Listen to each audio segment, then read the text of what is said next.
Up next is Dennis McSorley, and we just need to swap out mics. We're gonna get you the lav mic. Thank you. Dennis McSorley is going to be talking about a kid from Queens.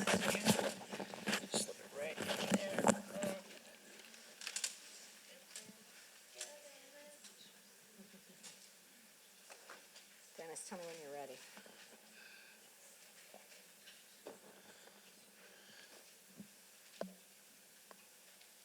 "1946, high school sweethearts Elsa and Eddie, who met in Ridgewood, Queens, stayed in love until the Second World War came to an end. My dad was in the Coast Guard. My mom had a job and waited for him to come home alive, and he did. They're filled with joy." At St. Matthias, it's an institution in the school that I went to where I got a lot of doubt and a lot of confusion, learned to use my imagination, and it was named after Matthias, who was the disciple that took Judas's place after he killed himself. You know the story? So I wore the number 13 on all my sports uniforms. Oh, there I am. There I am. Standing all alone. Look at him standing up on his head. My dad is thrilled that he's got a boy, and the hat has a lot to do with this whole thing. And look at these outfits. So he's got a good grip on me, and I'm glad he did, because I loved the guy, and it took a while. That's my German grandma, Anna, over there. I'm her first grandson. She made the cakes and ate them too. And Catherine is my Irish grandmother, who's already had 8 kids, lost her husband 20 years ago, and is thinking a lot of different thoughts as I blow out these candles. How about that bow tie? This is our last little house before we move over. My dad's now a New York City police officer. My mom is taking care of him and her little prince, who's got cufflinks on now and a bow tie, and blonde, a real blonde. You know, there I am. Birthdays were a big deal, especially for me. I like imagination. I like being somebody else, and this was a chance. I don't know where this came from, but that's our fake fireplace before we moved. That's my dad up on the top, and I could be the sheriff, I could be the outlaw, but with a face like that, I couldn't be either one. But the tie and the gun and the whole thing, I don't know where this came from, but I could get out of my own head. That's my dad, who became a police officer and walked the post in Jackson Heights, Queens, in the 110 back in the day. 20-something years, never had to take out his gun, and just, you know, nobody even knew he was a cop except the family. And he was a big example of why I fell in love with him. I now have a little sister. That's her with the flag touching on her head. And that's Dad in his casual clothes. And we're down there on Myrtle Avenue waiting for the Memorial Day parade. A lot of fedoras on me. You notice this? I don't know what this is all about. Little carnations. Dad's in his casual clothes, cupping a cigarette. And that's not why I love it. You can tell now I'm not too happy being a bigger brother, but I've got that look in my eye like, what is going on here? I kind of know something. And my sister Eileen has no idea. I don't know if this is Easter, Christmas, or whatever, but here we are, and I'm like, I got to be their big brother forever, so I'm going to do the best I can. And there I am. This is a third gal gets added to the picture. It's this boxer lady who's a complete, untrained, crazy dog, and those are my sisters, again with the hat on me, in the front yard in Queens. Dressed as twins, though they're 2 years apart. Yeah, come on, who does this?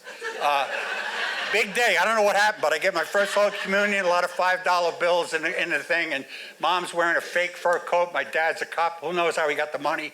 And my sisters, again, looking like twins and happy to be just hanging out. And that's the block we lived on, 64th Street, back in Ridgewood, Queens, in New York City.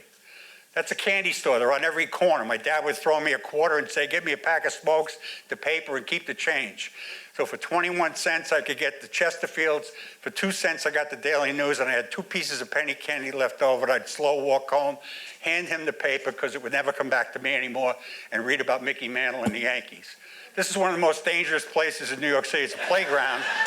Those monkey bars are made out of steel, and that could be a fort, a rocket ship, a submarine. You could play tag on that, and you could kill yourself. But no adults were ever around to find out what you were doing. Concrete, fences, accidents could happen. Why be a Boy Scout when you could be a Sea Cadet? and for no reason at all, just march around in this uniform, acting like, I didn't know, and my sisters, of course, were nurses to take care of the wounded, and we just marched in parades, and had we lost, had the Germans attacked, we were supposed to be ready to fight them on the beach. I'm not selling baskets door to door. That's actually my Easter outfit. And I didn't know anything about Easter either. There's jelly beans, but look at that chocolate rabbit. It looks like and I'd have to look for that every year, even, with cotton chickens in there, all kinds of crazy stuff. My mother would make me look for this behind the same chair every year.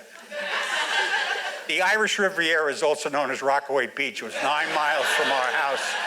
And this is my kickback summer thing. Nobody wore sunscreen. And I love the ocean, the waves, the in and out, off you go, just the whole atmosphere of it all. What a gift to be in a city like that and grow up there. Santa came to our house, even though I know we had no chimney. He rang the doorbell. My mother said to my father, go meet him. So we go on the porch, and in the dark, and it's Joe Kress, who's a cop.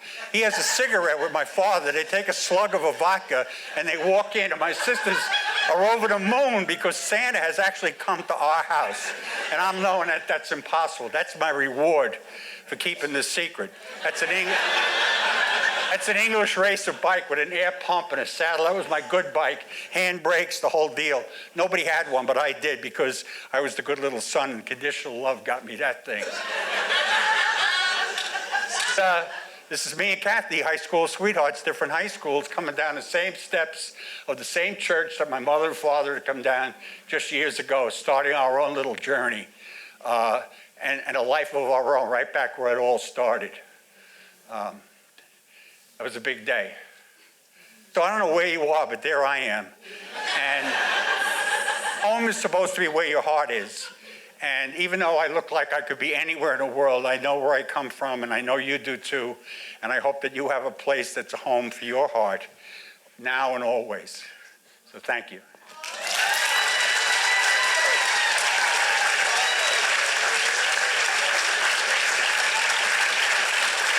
Oh, yeah.